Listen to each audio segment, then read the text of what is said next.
Bom, pessoal, seguindo aqui a nossa agenda, eu queria chamar o André Weiner para falar um pouco sobre Atenas, sobre o mercado de renda variável. Vai.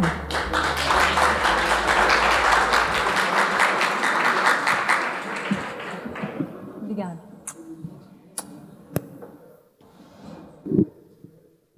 Bom, Weiner, eu acho que para começar, acho que seria interessante tu explicar um pouco sobre a Athena, como é que é a forma de vocês de investir, explicar um pouco também as teses de investimento, o que vocês têm hoje nas carteiras, e, enfim, falar de oportunidades, eu acho que é super importante, eu acho que está todo mundo querendo escutar, enfim, o que existe de oportunidade hoje, então eu gostaria que tu começasse explicando o que é a Athena, qual que é o processo de investimentos de vocês, como é que vocês estão vendo essa nova dinâmica de Brasil e oportunidades para a renda variável.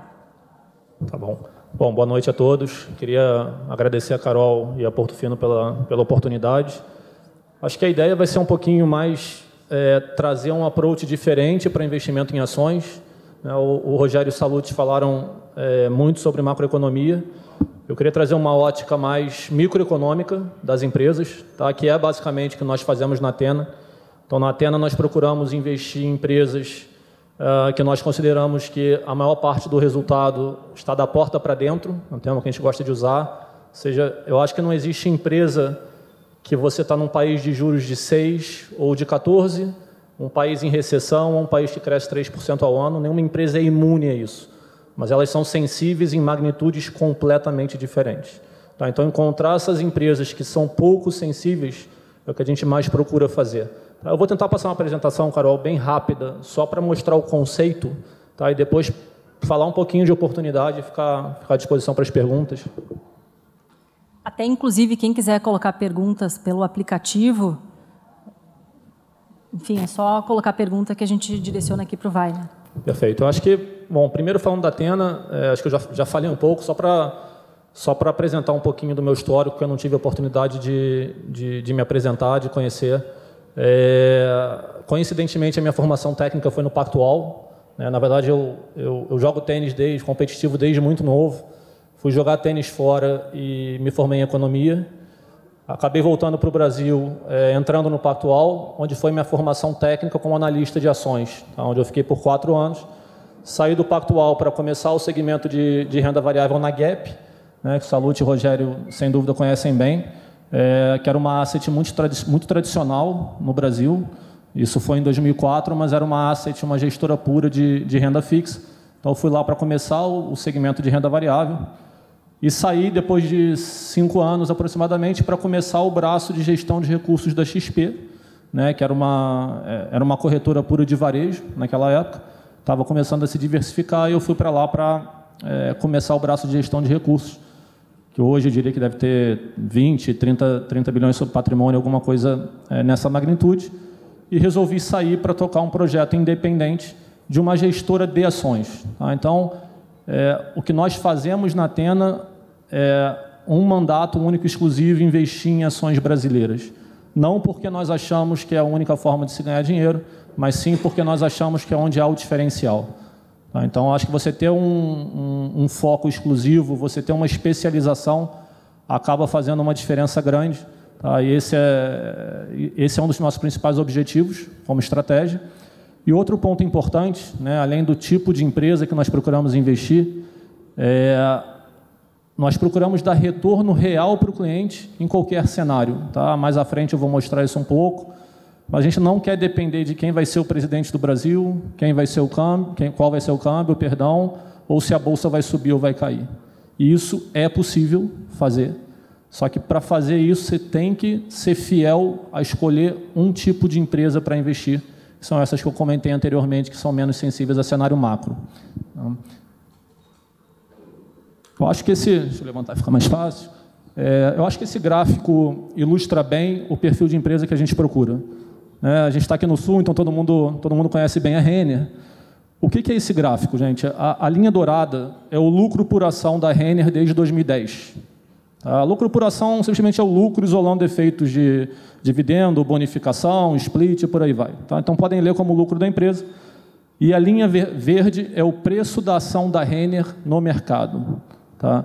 Então, vocês já devem ter ouvido muitas vezes o clichê de que investimento em ações tem que ser levado, tem que ser olhado sobre uma ótica de longo prazo. Essa é a razão. Né? Não é que só se vai ganhar dinheiro no longo prazo, mas é que no longo prazo o que fica é o resultado da empresa. O que fica não é o presidente, não é o câmbio e não é o que está acontecendo no resto do mundo. Claro, muitas empresas são diretamente afetadas por isso, só que outras são pouco afetadas. Então, a Renner, a gente pegou exemplos aqui de 2013, 15 e 18, né, onde houve estresse no mercado brasileiro ou no segmento de varejo. E olha, mesmo a Renner entregando um resultado consistente, um crescimento consistente, tendo várias medidas, vamos dizer, microeconômicas, a mais recente, a forma que eles gerenciam o estoque nas lojas, que garantia um crescimento, apesar da recessão no país, olha como a ação sofreu. E é nesse tipo de momento que a gente quer entrar. É esse tipo de investimento que nós procuramos. E tem muita empresa no Brasil que se enquadra nessa característica. Então, o foco tem que ser na gestão da empresa, na estratégia, nos diferenciais competitivos, na alocação de capital. Esse é o tipo de negócio que nós procuramos investir. Eu acho que esse quadro ele ilustra bem em números. Tá? Nós pegamos o fundo da Athena desde que a casa abriu, em 2013, e comparamos com os principais indicadores macroeconômicos do país e com a Bolsa. Tá? Esse percentual LL ativo é quanto que as empresas que nós tínhamos em carteira naquele ano cresceram de lucro e percentual dividendo, quanto que elas pagaram de dividendo no mesmo período. Tá? Obviamente tem que se olhar em conjunto, porque é uma empresa que não paga dividendo, deixa o caixa em excesso, roda CDI e cresce mais lucro. Tá, então, olhem sempre essa linha LL mais dividendo, vocês vão perceber que não há uma correlação, ou uma correlação muito baixa, entre indicadores macroeconômicos, direção da Bolsa e resultado das empresas. A gente citou aqui alguns exemplos de empresas, depois eu mostro mais à frente, mas empresas que caem nessa característica, né, no slide anterior, CETIP, Alpargatas, Allianz, são todas empresas com cases microeconômicos, que a derivada de valor não tinha a ver com onde ou para onde o país ia. Tá? Para dizer que a correlação não é zero, e é claro que um país mais benigno, uma economia mais benigna ajuda, vocês vão perceber que durante a recessão as empresas cresciam próximo a 15% de lucro ao ano. Bastou a economia estabilizar, que esse crescimento já foi para 20%, 22% ao ano. Mas é isso que nós estamos discutindo. Se as empresas vão crescer 13%, 14% ou 20%, 25%. Não se a empresa vai crescer 50% ou quebrar. Então, acho que esse é um ponto muito relevante sobre o que a gente se propõe a fazer. Vocês vão perceber que mesmo num período recessivo, né, a maior recessão dessa geração, para não dizer da história do país, e com a Bolsa caindo muito, a cota do fundo se valorizava todo ano. Né? Claro que nós não estamos satisfeitos com uma valorização de 4% ou 8% ao ano, mas houve algum ganho de capital mesmo num período muito difícil, e isso é diretamente ligado ao perfil de gestão. Tá? Se vocês pegarem acumulado desde que a casa começou, a Bolsa sobe 70%, o fundo sobe 154%. É uma boa rentabilidade? Acho que é, mas mais importante do que isso é como que nós atingimos esse retorno. Nós poderíamos atingir esse retorno, sobe 50% no ano, cai 40%, sobe 30%, cai 40%. Não é esse o objetivo. É entregar de uma forma consistente, tomando o mínimo de risco possível. Um dado curioso, a cota do fundo da Athena, a cota bruta, ou seja, antes de taxa de administração e taxa de performance, ela sobe desde o início 17,5% ao ano. Se vocês pegarem o crescimento de lucro das empresas na mesma janela, foi 17,2% ao ano. Então, é exatamente o que eu mostrei para vocês no gráfico da Renner. Se você compra uma empresa num preço correto, o que vai se valorizar é a capacidade dessa empresa de crescer lucro. Então, eu acho que quero muito que aconteça no país, né, o que o Rogério e o Salute estavam falando, mas a gente não quer depender disso para conseguir entregar retorno em equity. Tá? Então, o perfil de ativo que a gente procura tem que ter essas características. Tá? Outra forma de olhar, né, como eu comentei, tão importante quanto o retorno, é que nível de risco você corre. Tentar não entrar num lado muito técnico aqui, mas o principal indicador de risco que o mercado olha para fundo de ações é a volatilidade. Então, a volatilidade da Bolsa é 22,5%, a volatilidade do fundo é próxima a 10%. Tá? Essa é a melhor proxy de risco para fundo de ações. A gente consegue entregar mais que o dobro do mercado, tomando um risco menos da metade. Tá? Um outro exercício, quem entrou no primeiro dia do fundo, na cota 1, e saiu na pior janela possível, perdeu 4% depois de 4 meses. Quem entrou no mesmo dia no Ibovespa e saiu na pior janela, perdeu 38,5% depois de 3 anos. Ou seja, em termos reais, provavelmente 60%. Então, isso é mais a travessia para a gente, o risco incorrido para atingir o resultado é tão ou mais importante que o resultado final. E aí essa questão da desindexação com índice, essa não preocupação de seguir índice, é muito importante nesses momentos. Porque se você está vivendo como um mundo como nós vivemos no primeiro semestre do ano passado, ou uma bolsa brasileira como nós vivemos, que só subiam estatais e commodities, se você tem a necessidade de bater o índice, você acaba tomando risco em excesso para atingir esse objetivo. Quando você não tem essa necessidade, você investe só naquilo que você tem conforto e que você tem segurança. Tá? Então, acho que o mandato aqui da Athena é bastante diferente. Outro exemplo bastante emblemático, né, nós pegamos as eleições de 2014 e 2018, né, eleições que tiveram resultado oposto, completamente oposto para fins de mercado, e vocês vão ver que o efeito que isso traz para o nosso perfil de gestão é muito parecido. Né? Quem lembrar de 2014, no início do ano era basicamente dado que o PT ia se eleger, muitos apostando que a Dilma se reelegeria no primeiro turno. Com aquela fatalidade com o Eduardo Campos, a Marina subiu muito forte. Como sempre, acabou caindo depois, mas posteriormente o Aécio teve chance. Então vocês vão perceber que a linha cinza, que é o Ibovespa, ele oscilou entre menos 10, menos 15 e mais 25 nessa janela. Vocês vão perceber que a cota do fundo oscilou entre 0 e 10. Por que o fundo não acompanhou nem para cima nem para baixo? Porque o fundo não faz esse perfil de investimento binário e muito dependente de cenário. 2018 foi até pior. O primeiro semestre do ano passado provavelmente foi o pior semestre, ou o semestre mais difícil que eu vi para investimento em ações desde que eu faço gestão. Só subiam empresas dolarizadas. Só. Então, uma empresa que se o dólar é 6 ou se o dólar é 4, o valor dela muda em 80%. Esse era o perfil de ativo que estava oscilando. Então, nós resolvemos não investir e ficamos muito para trás do mercado. Passou a eleição, olha o que aconteceu com o fundo, olha o que aconteceu com a Bolsa. Então, não é questão de mercado para cima, mercado para baixo ou mercado de lado. E sim, nós conseguimos transitar e investir num mercado que as pessoas estão olhando empresas, que as pessoas estão olhando resultados, que as pessoas estão olhando diferenciais competitivos. Algo que ninguém quer fazer num cenário binário. Tá? Então, eu acho que isso é um bom exemplo, porque mostra qual é o tipo de ambiente que é necessário para a Athena conseguir entregar retorno. Tá? E que tipo de risco a Athena incorre para atingir esse retorno. E aqui, só para finalizar sobre o fundo, né, a gente pegou as casas que eu fiz gestão, tanto eu quanto o Carlos, tá? Isso é um ponto importante.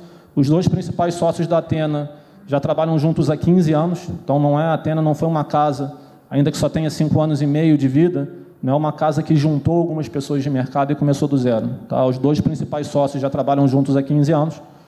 Então, na Gap, foi um período muito bom de mercado, né, mas o fundo performou bastante, bem melhor que a Bolsa, né, e, obviamente, melhor que a renda fixa. Na XP, eu acho que foi um período mais emblemático.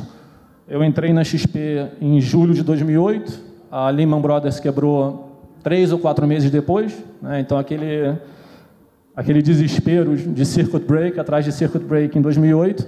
Em 2009, provavelmente, a maior oportunidade no mercado de equity que eu já vi. Né? Você tinha empresas negociando abaixo de valor de caixa, você marcava tudo a zero, as empresas estavam abaixo de valor de caixa. Mas, no fim das contas, a Bolsa caiu no meu período na XP e o fundo subiu 70%, batendo todos os indicadores de renda fixa, né? Ou seja, uma amostra mais clara de que não é necessário um mercado favorável, uma economia favorável para se entregar resultado. Tá? Ajuda, mas não é necessário. E na Athena, que eu já mostrei, né, o fundo sobe 146% contra 66% da Bolsa desde o início. Se nós parássemos esse gráfico em janeiro de 2016, vocês iam ver a Bolsa caindo 35%, 40% e o fundo subindo 20%. Tá? Então, de novo, mais importante que o resultado é como que a gente atingiu. E aí, consolidando todos os fundos como se fosse um só, para pegar o histórico da gestão, né, nós chegamos em 1.030% de rentabilidade, contra o Ibovespa de 230%. Né? Eu acho que o mais justo para se olhar é a rentabilidade anual. Obviamente, não preciso falar para vocês do efeito de juros compostos. Né? Então, quando a gente olha o efeito composto da outperformance de forma acumulada, chama muito atenção. Mas eu acho mais correto é quanto que nós entregamos acima da inflação ano a ano. Na média, nós entregamos inflação mais 13,4%, 13,6%, para ser exato. Está, na nossa opinião, incorrendo num risco bastante baixo. Então, assim, eu quero que o Brasil dê certo. Eu também estou muito construtivo, não só pelas medidas que estão sendo tomadas, mas como elas estão sendo tomadas. Né? Ou seja, o Congresso abraçando a causa, eu acho que isso gera um conforto adicional e uma dependência menor da capacidade do Bolsonaro de conseguir fazer as coisas acontecerem. Mas o mais importante é que a quantidade de oportunidade para as empresas ainda é muito grande. Se o país vai crescer 1% ao ano, 2% ou 3%, se os juros vai ser 5%, 5,5% ou 6%, eu acho que para o nosso perfil é bem menos relevante. Para a precificação dos ativos em mercado, obviamente pesa, mas para o perfil de investimento que nós procuramos, é menos relevante. Tá? Então, a gente está bastante construtivo, mas não vai mudar a característica de gestão de procurar ativos pouco macrodependentes. Se o Brasil der certo, maravilha. Depender disso para conseguir rentabilizar o capital do cliente é algo que nós não queremos fazer. E aí, Carol, vou só passar 2 slides de mercado, só para entrar em oportunidade. Acho que o Rogério e o Salute já falaram muito das mudanças que o Brasil está vivenciando, tá? Então não vou tentar não ser repetitivo aqui. O que eu acho muito importante? Quando nós entramos no lado mais microeconômico, esses gráficos, esses charts abaixo, é a dívida líquida e EBITDA das empresas listadas no Brasil desde 2014. Tá? Vocês vão ver que quando a gente viveu a recessão e os juros começou a subir mais forte, as empresas estavam muito alavancadas financeiramente. Hoje, a gente está num nível de alavancagem financeira nas empresas listadas, que eu não vou dizer que é ineficiente, mas já está chegando quase lá. O nível de alavancagem já está muito bom. Isso tem 2 efeitos práticos. Primeiro, se os economistas estiverem errados e nós entrarmos numa outra crise Brasil, o efeito no balanço das empresas é muito mais brando do que no passado, porque a alavancagem é mais baixa. Se o cenário de fato caminhar de forma positiva, as empresas já têm balanço para investir, algo que elas não tinham até alguns anos atrás. Então, não só o macro está caminhando, mas quando nós olhamos os números das empresas, também estão corroborando com uma perspectiva bastante positiva. Tá? Para não falar só coisa boa, qual é o lado ruim? Tá? Isso aqui foi uma apresentação, né, Carol, que a gente fez na véspera das eleições, na véspera do primeiro turno, quando havia uma chance grande do Haddad, ou seja, estava dado que o segundo turno seria Haddad e Bolsonaro, mas havia uma chance razoável de vitória do Haddad, segundo as pesquisas. O que é esse quadro, gente? A gente pega qual era a nossa carteira no período, quais são os principais indicadores de valuation, ou seja, de valor de mercado, que simplificam essas empresas, e qual deveria ser o valor justo delas. Tá? Vocês vão perceber que setor de varejo, educação, consumo, saúde, bancos, pode escolher a dedo. Todos estavam muito baratos. Todos. Não vou entrar aqui no mérito do justo ou injusto, né? Vamos falar, é justo, porque se o PT ganha de novo, não vamos entrar nesse mérito. Mas estava tudo muito barato. Eu acho que pós-primeiro turno, nós demos no Brasil a última pernada de movimento de fechamento de desconto. Ou seja, hoje no Brasil, você tem várias razões para comprar ações. Podemos sentar aqui e discutir 10, 20, 30, e eu concordo com o Rogério, tem muita coisa barata. Mas uma das razões não pode mais ser, olha como os múltiplos estão descontados. Eu diria que nós vivemos de 2014 até o meio de 2018, final de 2018, esse cenário. Eu acho que a partir de janeiro esse cenário acabou. O nome do jogo para mim agora é crescimento. Não é mais desconto. Tá? Se você compra um Itaú negociando a 8 vezes o lucro anual dele, e ele tem que negociar 11, 12, não é que o resultado futuro do Itaú é irrelevante, nunca será irrelevante, mas ele é em segundo plano. Porque só na normalização de um múltiplo você já tem um retorno muito grande no investimento. Então, o que vai acontecer com o resultado futuro fica em segundo, terceiro, quarto plano. Hoje, não. Hoje, você está comprando as empresas em múltiplos de curto prazo mais justos. Estou isolando commodities aqui, porque aí a gente está falando mais de cenário global. Mas, olhando empresas mais ligadas ao Brasil, não é mais case de desconto. Você está comprando empresas num múltiplo mais justo, só que você está falando de um crescimento de 20%, 25% nos próximos anos. Então, como eu mostrei no gráfico da Renner no início, se você compra uma empresa num preço justo e a ação se valoriza 20% ao ano, é porque a empresa está crescendo 20% ao ano. Então, o teu retorno hoje vem derivado daí. É um problema? O mercado está caro? Não, não é um problema e o mercado não está caro. Mas é uma mudança de dinâmica importante de ser compreendida, porque isso afeta diretamente o perfil de investimento ou perfil de ativo que você procura para o fundo. Tá? Queria mostrar um pouquinho só sobre resultados e depois ficar à disposição para perguntas. Os resultados eles estão muito saudáveis e, assim como o investimento, a dinâmica também está mudando. Tá? Se nós pegarmos 2017, a receita das empresas listadas no Brasil cresceu 3%. Mesmo assim, a geração de caixa, que é abaixo de inflação, né? Mesmo assim, a geração de caixa cresceu 10% e o lucro cresceu 16%. Por que isso, gente? As empresas estavam tão abaixo do seu potencial que o custo incorrido por aquelas empresas naquele período não era compatível com a receita que elas tinham. Então, vamos pegar uma empresa de 500 milhões de reais que faturava 700 milhões, ou faturava 800 milhões. Esse faturamento indo para 1 bilhão, o custo continuaria sendo 500 milhões de reais. Então, o crescimento não tinha nenhum custo marginal associado. Quantas vezes vocês devem ter visto em apresentações ou na mídia a tal da capacidade ociosa da indústria brasileira? É exatamente isso. Então, as empresas foram capazes de crescer por alavancagem operacional e pelo efeito queda de juros no resultado financeiro. Quando a gente olha 2018, e aqui a gente pegou só o primeiro tri para poder comparar ano a ano com 2019, a figura já começa a mudar um pouco. Ainda existe essa alavancagem, mas já começa a se ver crescimento. 2019, a figura já mudou completamente. As empresas estão crescendo na casa de 12%, 13% ao ano, com EBITDA, ou seja, geração de caixa, crescendo 16% e lucro crescendo 18%. Por isso que eu falei que o nome do jogo agora é crescimento. Não é mais alavancagem, não é mais queda de juros, não é mais esse efeito. Nossa opinião na Athena, a dinâmica de resultado atual é muito mais saudável, é muito mais recorrente. Porque o que nós vivenciamos, principalmente em 2017, ainda que tenha sido muito importante para desalavancar as empresas, era algo com prazo de validade. Nenhuma empresa cresce para sempre à base de alavancagem operacional e financeira. Uma hora a empresa tem que crescer efetivamente. E é o que a gente está vivendo agora. E isso o PIB nem começou a recuperar. Essa é uma pergunta que a gente recebe bastante. Como que as empresas listadas estão crescendo 12%, 13% se o PIB está no zero? O PIB está no zero porque não tem investimento. E o mercado de capitais no Brasil, ele reflete as melhores empresas no Brasil. O mercado é muito pequeno. Então, o PIB não é proxy para o que está acontecendo com o resultado das empresas listadas. As boas empresas já começaram a crescer.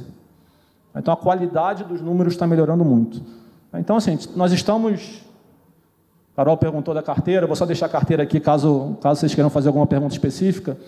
Nós estamos construtivos, tanto com o país como com ativos de renda variável, mas entendendo que a dinâmica mudou. Não é mais um case de normalização de múltiplo, é um case de crescimento de resultado. E aí você tem que procurar empresas que são compatíveis e te dão conforto que esse crescimento virá. Porque agora, se você errar o resultado, provavelmente o retorno de capital não virá. Tá bom, gente? Acho que é isso, Carol. Eu fico à disposição para as perguntas. Aproveitando, Weiner, que tu deixou a carteira aberta, eu queria que tu explicasse um pouco, nessa nova dinâmica que a gente está vivendo hoje no Brasil, onde vocês estão vendo as maiores oportunidades de investimentos, enfim, quais empresas que vocês estão olhando como grandes oportunidades. Explica um pouco, nesse sentido, onde é que vocês acham que estão as grandes oportunidades. Tá. A gente brinca um pouco na Athena que o único investimento que a gente tenta não fazer é em empresa estruturalmente ruim. Fora isso, não existe um desejo ou uma meta de investir em um setor específico, e sim onde se apresentam as melhores oportunidades. E aproveitando também, contextualiza a questão de empresa estatal, que antes era eu lembro, a gente se conhece há bastante tempo, eu lembro que era praticamente um dogma, né, de dizer, não, empresa estatal jamais. Mas, recentemente, a gente ouviu vocês falando de Petrobras, enfim, acho que tenta contextualizar também nesse sentido. Vou entrar para a estatal depois, mas nós procuramos sempre empresas que tenham um retorno atrativo com risco baixo, né? Então, não adianta encontrar uma empresa boa que o retorno, nós não enxerguemos retorno, tá? Isso é algo que nós não fazemos. Hoje, da forma que o Brasil se apresenta, o perfil de empresa que a gente mais tem procurado são empresas que são diferenciadas em alocação de capital. Depois dessa recessão, tudo que aconteceu com a economia nos últimos 6 anos, 7 anos, a quantidade de empresa pequena que não conseguiu parar de pé ou ainda está em situação delicada, soma-se a isso a quantidade de privatização que está acontecendo.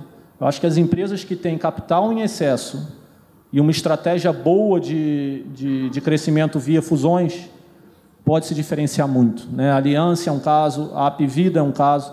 Então, nós temos muito, Carol, procurado empresas com essas características, geradoras de caixa, pouca alavancagem, mas principalmente que tenham uma oportunidade grande no setor de capturar ganho de mercado.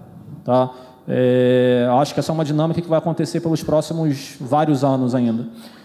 Sobre estatal, você não tem como investir numa estatal federal quando você tem como sócio um governo, do que eu chamo, socialista, semicomunista, né? Então, quando você não tem alinhamento entre o interesse do controlador e o interesse do minoritário, não tem preço para investir. É o que a gente chama de value trap. Assim, é enganoso olhar para uma empresa dessa e achar que é barato, porque essa empresa vai gerar caixa e vai investir esse capital com uma taxa de retorno muito baixa se não for negativo. Então, é um barato que vira caro ao longo do tempo.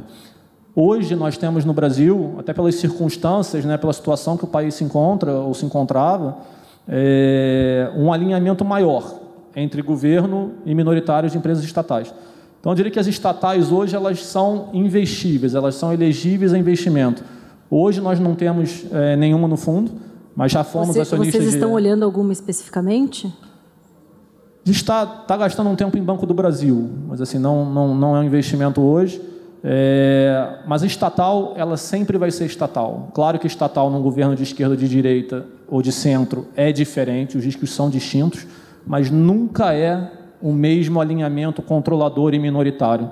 Então, mesmo que nós venhamos a investir, serão posições muito menores. Mas sim, elas não eram nem elegíveis, era algo que nós não gastávamos tempo e hoje nós já discutimos. A gente viu o Ibovespa ultrapassar o patamar de 100 mil pontos, que é praticamente um patamar psicológico né, e que todos os investidores nos abordam dizendo, perdi o timing, agora não está mais na hora de investir em renda variável, o mercado andou e eu fiquei fora da festa. É o que a gente mais escuta. E eu queria escutar de ti, assim, no sentido... isso é olhar dessa maneira, não seria um olhar míope? Né? Enfim, existe oportunidade? O que vocês veem em termos de upside para o cliente que ficou o ano inteiro fora e agora, com a situação da aprovação da reforma da Previdência no Congresso, qual que é a oportunidade que vocês acham? Vale a pena o cliente investir? É um bom investimento ainda? Acho que sim, Carol. Acho que é uma visão bastante míope olhar para a pontuação do Ibovespa, né? Só para quem não é. Eu acho que é importante explicar o que é o Ibovespa. Perfeito, acho que isso exatamente. É um ponto bem. O Ibovespa ele reflete basicamente, muda o número de ativos um pouco, mas basicamente os 60 ativos mais líquidos do mercado, né? E o peso desses ativos vai mudando de 3 em 3 meses.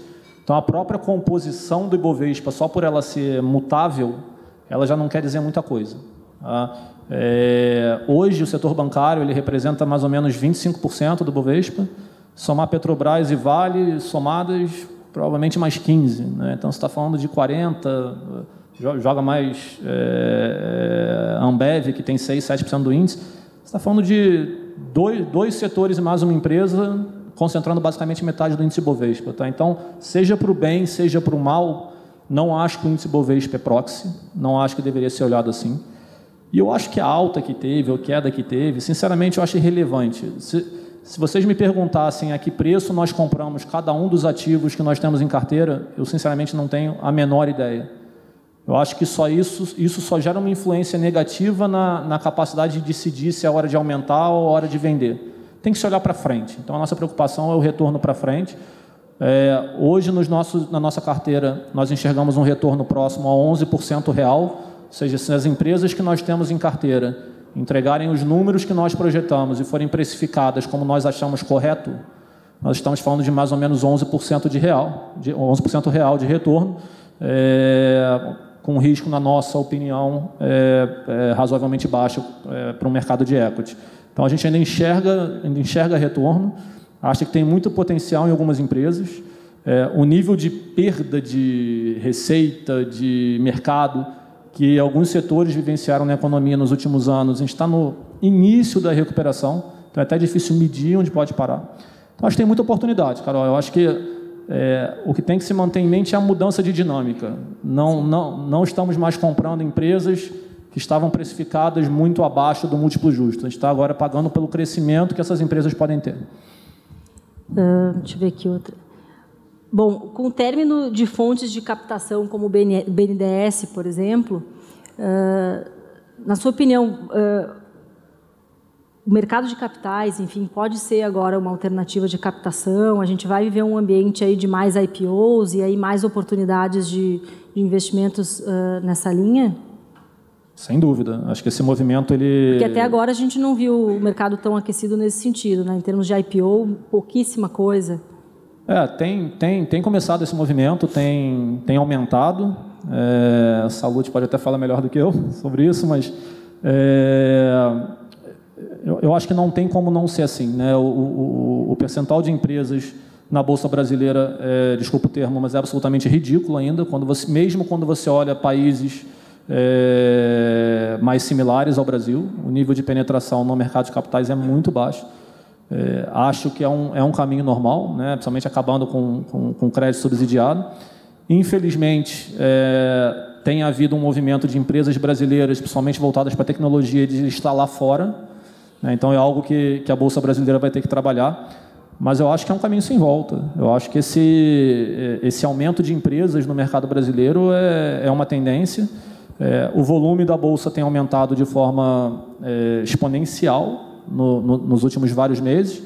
Infelizmente, o aumento de liquidez ainda está concentrado nas blue chips. Eu acho que o segundo movimento, né, nas grandes empresas, eu acho que o segundo movimento são as empresas de médio porte, que até é o perfil de empresa que nós gostamos mais de investir.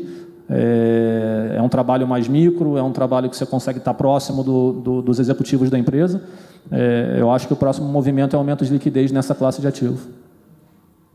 Uma outra questão também, eu gostaria que tu explicasse um pouco da importância de ter um gestor profissional, porque diversas vezes os clientes nos abordam dizendo: não, agora eu vou comprar ações direto, para que eu vou pagar o 2,20, né?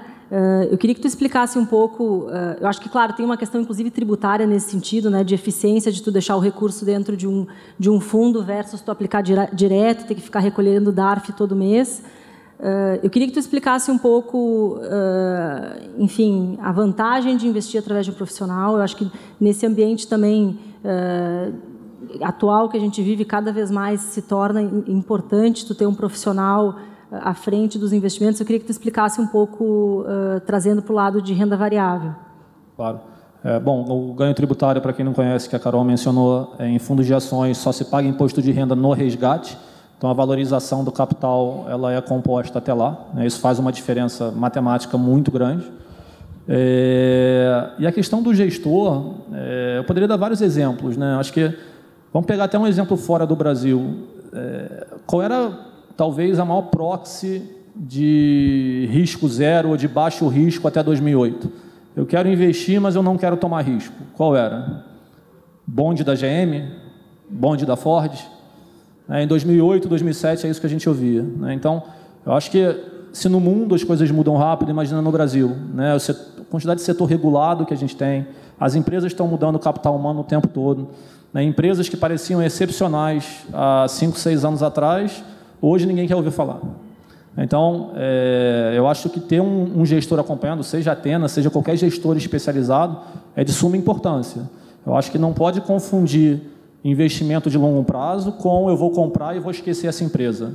Não dá. Num país como o Brasil, não dá para se fazer isso. As coisas mudam muito rápido, desde parte tributária, capital humano, competitivo, até cenário macroeconômico, né? Então, acho muito importante. Acho que é algo que no Brasil ainda, né, as pessoas querem ser medicadas, elas vão no médico. Elas querem estudar, elas vão para a faculdade. Elas querem investir, elas ainda investem sozinhas. Eu acho que isso é algo que... Essa é a maior verdade. É um conceito que ainda está chegando no Brasil, faz uma diferença muito grande. Num mercado de alta, que tudo sobe, a diferença não é nítida, né? Eu acho que isso fica mais claro nos momentos de estresse, nos momentos de oportunidade.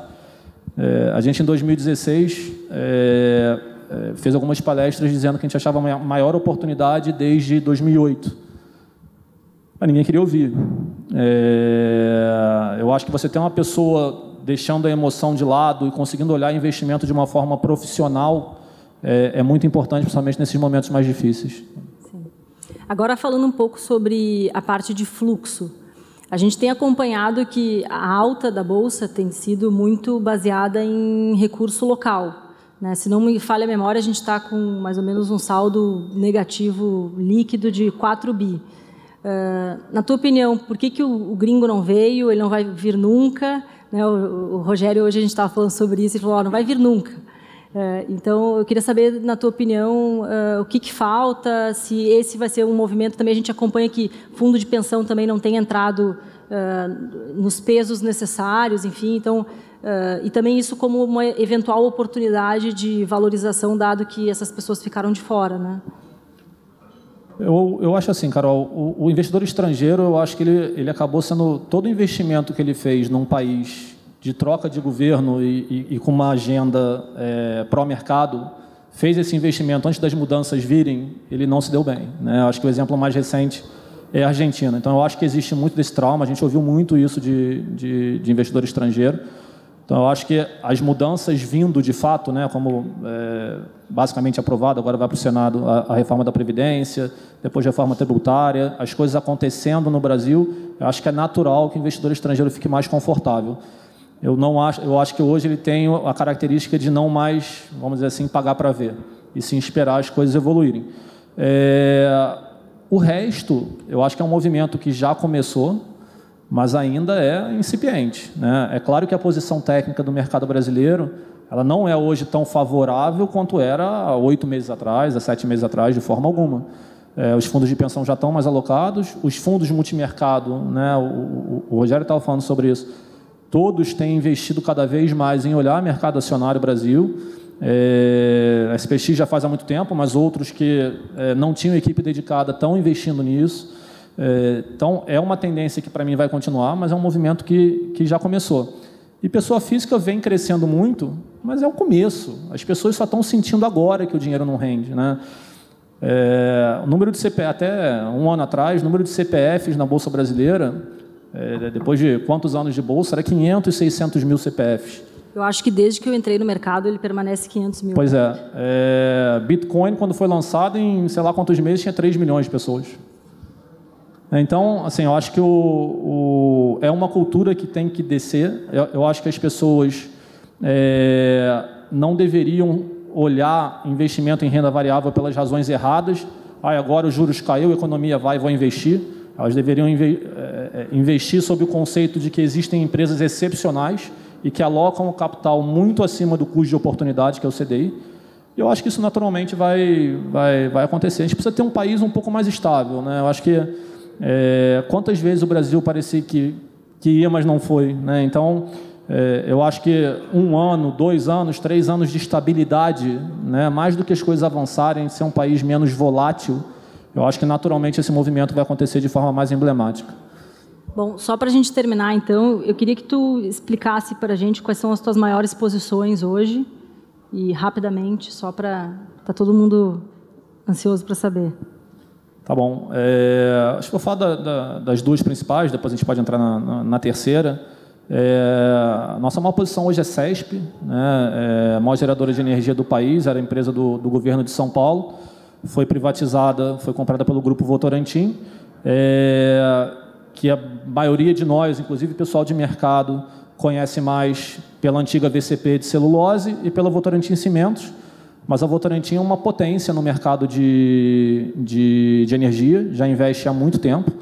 Então, nós conseguimos ficar muito próximo dos executivos. A CESP, como quase toda empresa estatal, era muito mal gerida, né? Não só em termos comerciais, mas principalmente em termos de custo. Então, a gente está falando de uma empresa que gera hoje, ou gerava, ano passado, 500 milhões de EBITDA, de geração de caixa ano, e, na nossa opinião, só por medidas microeconômicas de gestão, esse EBITDA vai triplicar para 1,5 bi. Então, a gente volta para aquele ponto de, se o país crescer, tiver mais consumo de energia, maravilha, ajuda. Mas o grosso do resultado não vai vir derivado disso. Tá? A segunda maior posição é a Allianz Shoppings. Nós compramos em cima de uma ótica de troca completa de gestão da empresa. A Allianz era uma empresa controlada pelo Renato Rick, pela família Rick, no Rio de Janeiro. Na minha opinião, o Renato é um exímio conhecedor do setor de shoppings, mas não tem um diferencial muito grande em alocação de capital. Então, quando a crise veio, a Allianz ficou muito alavancada, mais de 5 vezes dívida líquida para o EBITDA, isso é um nível de alavancagem muito alto, e isso acabou trazendo um co-investidor, que foi o fundo de pensão canadense, o Canadian Pension Plan. Então, os canadenses têm exatamente o necessário para complementar a visão do Renato. Eles são expert em investimentos financeiros, colocaram o sarrafo de alocação de capital lá em cima. Então, a gente conseguiu unir agora o conhecimento com uma gestão de caixa muito mais eficiente. Esse foi o racional do nosso investimento. A empresa tinha um desconto muito grande por conta dessa alocação errônea de capital. E, mais recentemente, a empresa fundiu com a Sonai, né, grupo de shoppings português que atua no Brasil, fazendo com que a empresa se tornasse ainda mais segura, por conta de expansão geográfica, sinergias geradas com custo e por aí vai. Então, mais um exemplo de uma empresa que se os shoppings venderem mais, vai ajudar, mas 70%, 80% do valor da empresa não está isso, está em derivadas microeconômicas. Tá ótimo, já estão puxando minha orelha por causa do tempo. Queria agradecer a presença de todos, foi um prazer, espero que tenha sido proveitoso. E, enfim, a gente está à disposição para conversar depois no final. Muito obrigada pela presença.